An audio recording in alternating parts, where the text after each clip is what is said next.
Butun O'zbekistondagi gri aynan shu sklatdan tarqatiladi.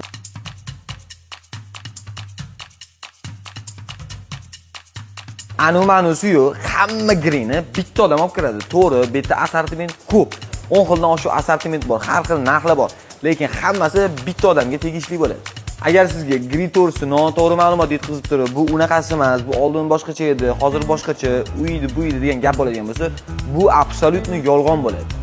Grini bilganlar biladi, dunyoni deyarli 60-70% joyiga konteyner ishlab chiqarib tarqatadi. Eng sifatli konteyner turiga kiradi. Dunyodagi top 3 ta sifat konteyner bo'ladigan bo'lsa, bittasi gri bo'ladi.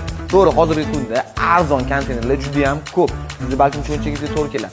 Yo'q, menga sifat bo'lsin desangiz, unda gri oling aka, mana qancha kerak? Qancha desangiz bor.